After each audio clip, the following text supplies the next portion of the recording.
Olá, meu amigo! Olá, minha amiga! Muito bom dia! Começa o vídeo de hoje desejando um maravilhoso sábado e um excelente final de semana para você que nos acompanha aí, para toda a sua família.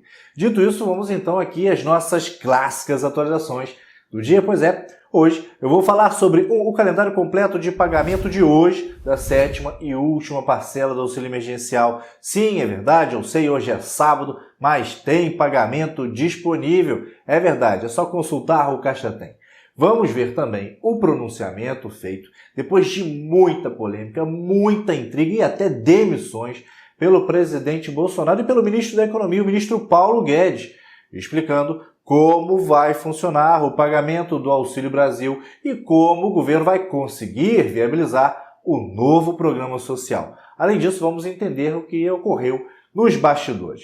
Vamos lá? Então vamos. Mas antes de começar aqui com tudo, com o pé direito, te convido, como sempre faço, para que você se inscreva aqui no nosso canal, deixe o seu like neste vídeo e compartilhe estas informações. Porque sim, essas informações têm o potencial de ajudar muita gente. Dito isso, vamos então aqui direto ao que interessa e vamos começar, claro, falando sobre ele, sobre o auxílio emergencial. Essa semana a Caixa Econômica Federal começou o pagamento da sétima e última parcela do auxílio emergencial. Hoje, o depósito da sétima parcela está disponível nas poupanças sociais digitais do Caixa Tem para as pessoas que nasceram nos meses de abril e maio. Isso mesmo, 2 meses em um único dia. Isso para quem não é do Bolsa Família. E por falar em Bolsa Família, hoje não tem pagamento para este grupo. Os pagamentos serão retomados, nesse caso aqui, na próxima segunda-feira, dia 25 de outubro. Continuando aqui, agora vamos falar um pouquinho sobre o Auxílio Brasil, o novo Bolsa Família. Depois que o governo anunciou o pagamento do Auxílio Brasil no valor de R$ 400, ok? A situação ficou bastante tensa em Brasília, como nós adiantamos aqui, com reações negativas vindas de todos os lados. Um tiroteio. Isso porque parte do dinheiro para pagar esse aumento terá que extrapolar o teto de gastos. Como eu já expliquei aqui no vídeo de ontem, o teto de gastos é uma regra que foi criada em 2016 para evitar que o governo gaste mais do que pode e acabe se endividando. Funciona ali como uma espécie de orçamento que cada um de nós tem em nossas casas, onde as despesas não podem, ou pelo menos não devem ser maiores do que o que nós ganhamos. A regra do teto de gastos estabelece a mesma coisa, ou seja, o governo só pode criar novas despesas se passar a arrecadar mais ou se cortar, por outro lado, alguma despesa pré-existente. E as despesas não podem aumentar de um ano para outro de forma descontrolada. Elas precisam acompanhar a inflação. Desde o ano passado, quando o governo começou ali a falar na criação de um novo programa social que substituiria o Bolsa Família, a grande questão sempre foi, a gente trouxe aqui inúmeras vezes, de onde sairiam os recursos para custear o aumento que o programa pretendia dar, tanto na quantidade de beneficiários quanto no valor pago mensalmente às famílias participantes. Nesse meio tempo, já se discutiu muito sobre possibilidades de fontes para custear esse aumento, mas até agora, há uma semana do fim do auxílio emergencial e início do pagamento do Auxílio Brasil, as coisas ainda parecem não estar, ou pelo menos não pareciam estar bem estabelecidas. A proposta mais recente envolveu alterar a regra do teto de gastos, criando ali uma espécie de brecha para que o programa social possa ser viabilizado. Essa proposta foi recebida como um verdadeiro meteoro, uma bomba pelo mercado financeiro e acabou culminando no pedido de demissão de 4 secretários do Ministério da Economia. Entre eles, um que a gente trouxe inúmeras vezes aqui no canal, Bruno Funchal, um dos principais secretários do ministro Paulo Guedes. O pedido de demissão em massa foi uma clara sinalização dada pelos secretários de que eles não concordavam com a quebra do teto de gastos para pagar o Auxílio Brasil.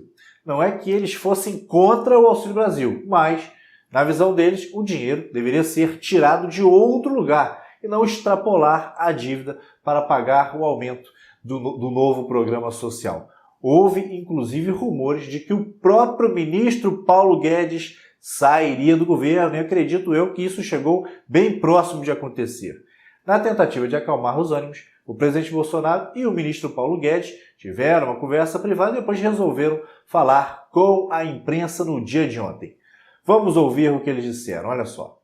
A economia é um dos que menos está sofrendo. Inclusive, prevê-se a possibilidade de crescermos 5% no corrente ano. Agora, contudo, tem uma massa de pessoas que são os mais necessitados. E hoje em dia, em torno de 16 milhões de pessoas que estão no Bolsa Família, cujo ticket médio está na casa de R$ 192, e a gente vê esse valor como realmente insuficiente para o mínimo. Assim sendo, com responsabilidade, vimos estudando há meses essa questão, onde chegou-se um valor. Deixo claro a todos os senhores, esse valor decidido por nós tem responsabilidade. Não faremos nenhuma aventura. Não queremos colocar em risco nada no tocante à economia. O ministro Paulo Guedes também se pronunciou sobre o pagamento do Auxílio Brasil, explicando ali como vai funcionar o pagamento dos benefícios dentro desse novo formato, ou seja, como o governo fará para viabilizar os R$ 400. Veja só o que ele disse. Eu digo sempre que qualquer notícia tem informação, sinal e tem barulho. Tem informação, tem sinal e tem barulho. E nós tivemos muito barulho. Eu quero dar um esclarecimento importante, porque nós tínhamos um plano de fazer justamente dentro do teto um Bolsa Família, que seria em torno de 300, e ao mesmo tempo um imposto de renda que daria a fonte. Então você tem o espaço fiscal para fazer o Bolsa Família e tinha a fonte que seria imposto de renda. De repente, vocês sabem, chegou o que eu chamei de um meteoro. Nós temos limites de gastos e, de repente, um outro poder independente nos pediu para pagar muito mais do que estava previsto.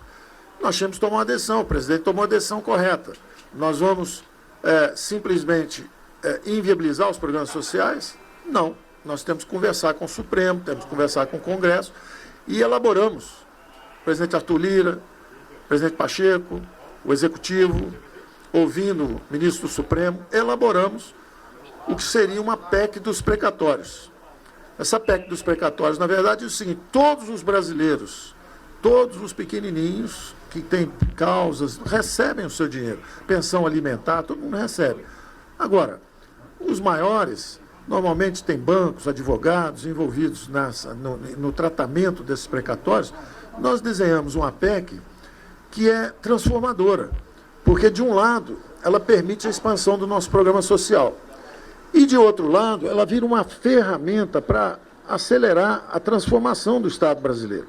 Então, em vez de você ficar esperando para receber o dinheiro, você pode participar de uma compra de um campo de petróleo, você pode participar de uma compra de imóveis, você pode ajudar o Brasil a desinvestir nas atividades onde ele não está mais tendo grande eficácia social, justamente para ele deslocar o dinheiro para reduzir a pobreza, para remover as desigualdades sociais, para dar oportunidade de emprego, para dar oportunidade de educação.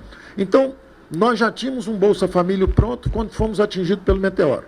Trabalhamos essa PEC dos precatórios para abrir essa oportunidade de novo. Justamente para abrir essa oportunidade. Mas como o imposto de renda não avançou no Senado, foi aprovado na Câmara, mas como ele não avançou no Senado, nós perdemos a fonte. Nós perdemos a fonte, nós não tínhamos o dinheiro para pagar mais aqueles 300. A desvantagem é que perdemos a fonte. Mas o presidente chamou atenção, e aí ele chamou a atenção da equipe toda, e equipe que eu digo não é a economia só, toda a equipe de ministros, e disse: olha, eu estou sem essa fonte para fazer um programa permanente. Mas nós não podemos ajudar, não pode ser um programa temporário, inclusive, pode ser um pouco acima. Porque já que 50% da inflação no mundo inteiro foi comida e energia, a comida está mais cara, a energia está mais cara, o gás de cozinha, nós não podemos deixar os mais frágeis desprotegidos. Então nós criamos um conceito o presidente disse o seguinte: vamos dar R$ 400 pelo menos para cada família. Então vamos ampliar a base de 14 milhões para 17 milhões de famílias e vamos ampliar o valor de 179 para R$ 400. Isso é mais de 100% de aumento, ou seja, estendendo um olhar para os mais frágeis e desprotegidos, vamos pagar mais. Mas eu dizia que nós só tínhamos espaço no teto para 300. Então, naturalmente, você criou um problema. Qual é o problema? Por um lado, você quer ajudar os mais frágeis. E é natural, e a ala política, e isso é que eu acho que criou todo esse barulho. Enquanto eu estava lá fora, fui representar o Brasil lá fora, onde nós estamos muito bem avaliados, que o Brasil caiu menos, voltou mais rápido e está crescendo mais do que a média dos avançados, a zona do euro, a América Latina. Então, enquanto todo mundo lá fora está vendo o resultado, um avanço do Brasil, vacinou 90% da população, a pandemia está sendo abatida pelo avanço da nossa situação sanitária.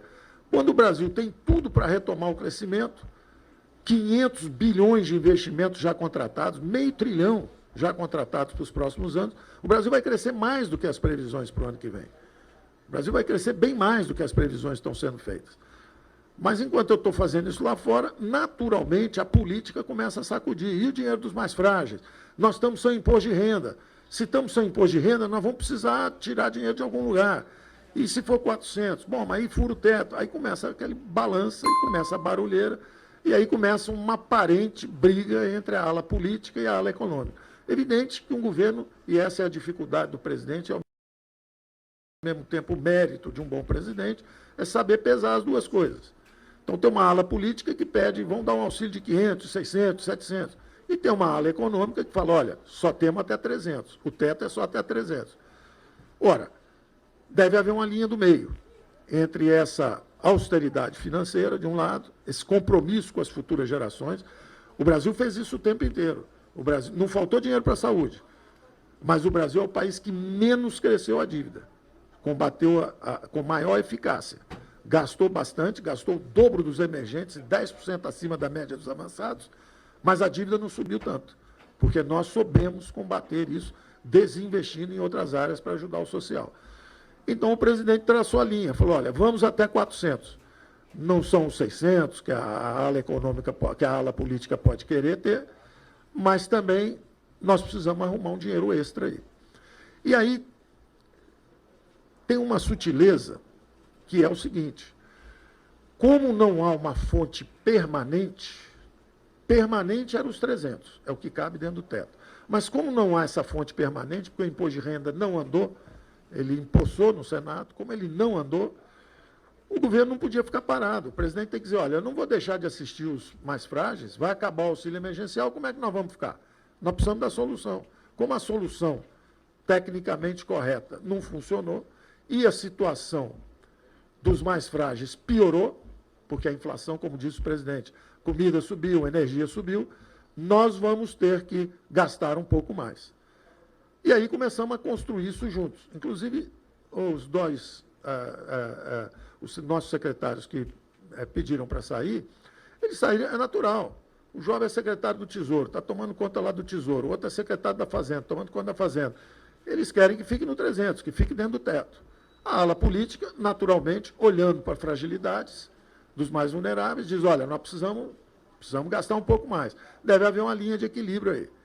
E é isso que estava sendo discutido e é isso que entrou na PEC do precatório.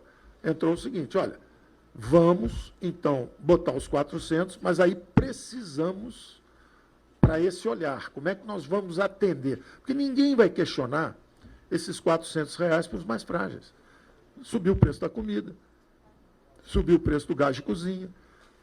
Então, a equipe econômica estava numa ponta, os gastos vieram de 26% do PIB para 19,5%, e de 19,5% iam cair para 17,5% o ano que vem. Nota 10 do ponto de vista técnico de capacidade de ajuste, mas talvez nota 5 em política, ou nota 4 em política, porque não está atendendo os mais vulneráveis. Aí você vai para a turma da política. Bota 600, bota 700. Nota 10 na política. Mas nota 4, nota 3 na economia. Desorganiza a economia, fura o teto, começa uma confusão. Então, essa era a grande discussão que estava havendo, e isso virou, por falta de comunicação, um colapso de comunicação nosso mesmo. Nosso. A economia, com a ala política, nosso, do lado de cá.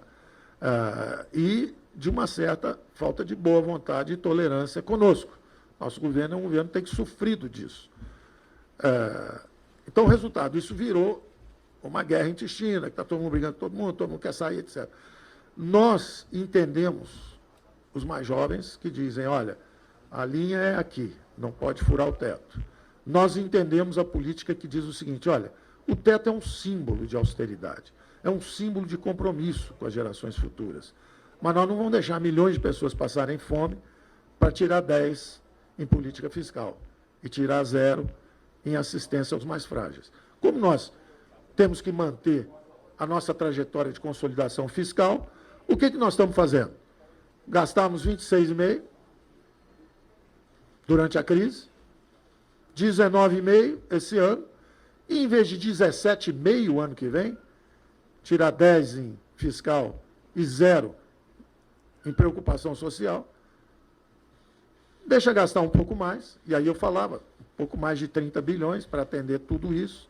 Bem, então para este vídeo era isso. Estas eram as informações que eu tinha para compartilhar com você por aqui nesta manhã. Deixe o seu like neste vídeo, se inscreva aqui em nosso canal, caso você ainda não tenha feito, e mais uma vez, compartilhe estas informações, porque sim, elas têm o potencial de ajudar muita gente. Desejo um excelente sábado e um final de semana verdadeiramente abençoado. E claro, lembre-se sempre, tudo vai ficar bem, sabe por quê? Porque Deus está no comando sempre. Valeu, forte abraço, tenha um excelente final de semana.